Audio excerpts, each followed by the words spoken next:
सभी मध्य प्रदेश भाइयों को मेरा नमस्कार। मेरा नाम है अरविंद धामा और इस वीडियो में हम जानेंगे कि 15 मध्य प्रदेश पर किस तरह का मौसम रहेगा, किन किन भागों पर बारिश होने की संभावनाएं रहेगी। और काफ़ी भाइयों के कमेंट भी आए थे कि सर आप वीडियो क्यों नहीं डाल पा रहे हैं। देखिए, मैंने यूट्यूब पर पोस्ट भी डाली थी कि मेरे घर परिवार से जो है 2 लड़के एक्सपायर हो गए हैं। उनका एक्सीडेंट हो गया था मूरतल से आती दफ़े। और वैसे तो ये 4 दोस्त थे दोस्तों, और 4 में से एक ही जो है बचा हुआ है। हालांकि उसको भी चोट काफ़ी ज़्यादा है और जो रीढ़ की हड्डी है वो 3 जगह से फ्रैक्चर है, यानी कि नीचे का हिस्सा उसका पैरालाइज है, वो काम नहीं कर रहा है। और 3 की जो है वो डेथ हो चुकी है, जिसमें से 2 मेरे खास परिवार से थे और तीसरा लड़का जो है वो सिरसली से था। तो इसी वजह से जो है मैं वीडियो दोस्तों नहीं डाल पा रहा था। तो देखिए, जो प्रभु को मंजूर था वो हो चुका है। आप कुछ नहीं कर सकते इसमें, बस दुआई कर सकते हैं कि भगवान ऐसा फिर जो है कभी ना हो या इस तरह की घटनाएं जो है वो देखने को ना मिले। तो आइए अब देखते हैं कि मौसम की जानकारी कि किस प्रकार फिलहाल मौसमी सिस्टम है। तो देखिए दोस्तों, जो सर्कुलेशन मध्य प्रदेश के भागों पर जोरदार ज़बरदस्त बारिश करके गया है, वो इस समय राजस्थान के भागों की तरफ आगे बढ़ रहा है। तो ऐसा नहीं है कि राजस्थान के भागों पर पहुंच गया है, मध्य प्रदेश के भागों पर अब बारिश नहीं होगी। बारिश बिल्कुल होगी, क्योंकि एक और नया सर्कुलेशन पश्चिम बंगाल की खाड़ी पर जो है यानी कि बना हुआ, तो ये पश्चिम बंगाल के भागों पर है और ये लगातार ताकतवर हो रहा है। यानी कि आज रात्रि तक ये लो प्रेशर एरिया बन जाएगा, निम्न दबाव का क्षेत्र बन जाएगा और ये सिस्टम भी फिर इस तरह से ही आगे बढ़ेगा। यानी कि मध्य प्रदेश पर एक बार फिर से जोरदार बारिश कई भागों पर होने की संभावनाएं जो है वो नजर आ रही है।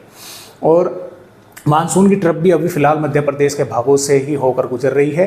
तो बारिश तो कुछ भागों पर आने वाली 15 जुलाई में भी देखने को मिलेगी। कई हिस्सों पर अच्छी खासी बारिश होने की मेघगर्जन के साथ संभावनाएं बनी हुई है, क्योंकि मध्य प्रदेश के भागों पर अरब सागर का मॉइस्चर इस सर्कुलेशन के कारण आ रहा है और बंगाल की खाड़ी का मॉइस्चर इस सर्कुलेशन के कारण आ रहा है।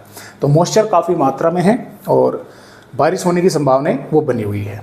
तो आइए देखते हैं फिलहाल मध्य प्रदेश के किन किन भागों पर बारिश होने की संभावनाएं हमें यहाँ पर नजर आ रही है। जैसा कि दोस्तों आप यहाँ पर 15 जुलाई की वेदर रिपोर्ट देख पा रहे हैं मध्य प्रदेश राज्य की। तो देखिए, मध्य प्रदेश के दोनों भागों पर दोनों मौसमी सिस्टमों के कारण अलग अलग, यानी कि मौसमी सिस्टमों के कारण बारिश होगी। अभी पश्चिमी मध्य प्रदेश के भागों पर तो जो सर्कुलेशन राजस्थान के भागों पर पहुंच गया, इसके कारण बारिश होगी। और पूर्वी मध्य प्रदेश के भागों पर जो नया सर्कुलेशन यानी कि जो अब से कुछ घंटों बाद लो प्रेशर एरिया बन जाएगा, इसके कारण बारिश होगी। तो देखिए पश्चिमी मध्य प्रदेश पर भिंड, ग्वालियर, मुरैना, दतिया, नीमच, मंदसौर, रतलाम, उज्जैन, धार, इंदौर, बड़वानी, बुरहानपुर, बैतूल, हरदा के आसपास के भागों पर कई स्थानों पर यहाँ पर हल्की या हल्की से मध्यम, कुछ भागों पर तेज बारिश देखने को मिलेगी। हवाओं की रफ्तार भी कुछ तेज देखने को मिल सकती है, क्योंकि सर्कुलेशन यहाँ पर है तो हवाएं जो है यहाँ तक घूमेगी। अब जो पूर्वी मध्य प्रदेश के भाग है, तो यहाँ पर ऐसा नहीं है कि बारिश की गतिविधियाँ आज रात्रि से ही शुरू हो जाएगी। यहाँ पर थोड़ा समय लगेगा, बादल जरूर आपको दिखाई देंगे, क्योंकि ये सिस्टम जैसे धीरे धीरे जैसे जैसे ताकतवर भी होगा और थोड़ा आगे भी बढ़ेगा, तो बारिश की गतिविधियां बढ़ने की संभावना है मध्य प्रदेश के पूर्वी भागों पर। देखिए, बादल तो सुबह से ही दिखाई देने लगेंगे, कुछ हिस्सों पर थोड़ी बहुत बारिश भी होगी, लेकिन ज़्यादा अच्छी ज़बरदस्त बारिश की संभावना है वो दोपहर के बाद, शाम के समय या देर रात्रि में बनेगी।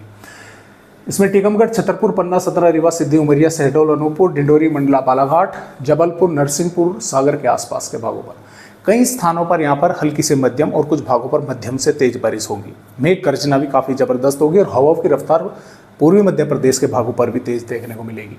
तो इस तरह से मध्य प्रदेश के भागों पर दोनों मौसमी सिस्टमों के कारण अलग अलग भागों पर बारिश होने की संभावनाएं जो है वो बनी हुई है आने वाली 15 जुलाई में।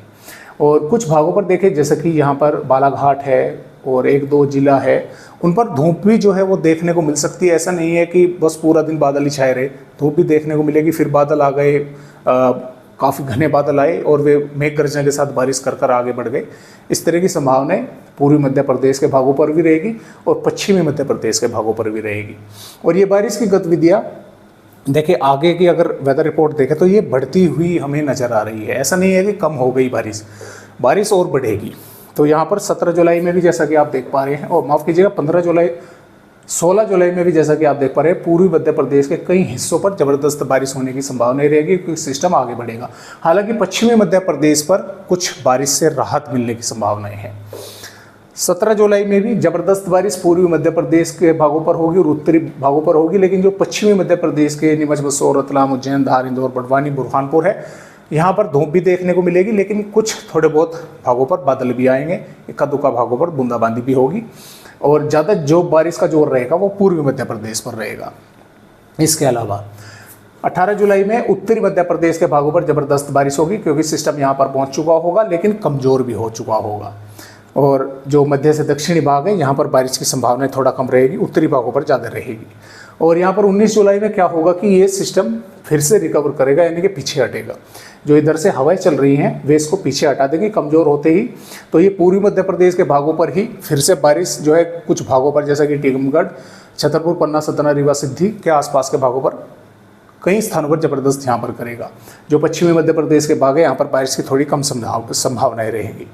अब जैसे ही ये भी थोड़ा इधर खिसकेगा छत्तीसगढ़ के उत्तरी भागों की तरफ, तो इसे बंगाल की खाड़ी से फिर मॉइस्चर मिलना शुरू हो जाएगा और जैसे ही इसे मॉइस्चर मिलेगा ये फिर ताकतवर होगा। ताकतवर होते ही फिर पूर्वी मध्य प्रदेश के भागों पर ये बारिश की गतिविधियाँ को जो है वो बढ़ा देगा। और यहाँ पर 21 जुलाई में भी पूर्वी मध्य प्रदेश के भागों पर ज़बरदस्त बारिश करेगा। 22 जुलाई में भी करता रहेगा। 23 जुलाई में भी बादल कई भागों पर रहेंगे, बारिश होने की संभावनाएं जो है वो बनी रहेगी। हालांकि कई दिन आगे की वेदर रिपोर्ट है, फिर बदलाव इसमें हो सकते हैं, तो जैसा भी होगा इसके बारे में अपडेट मैं आप सभी भाइयों को देता रहूँगा। आज की वीडियो में मध्य प्रदेश भाइयों को बस इतनी ही जानकारी।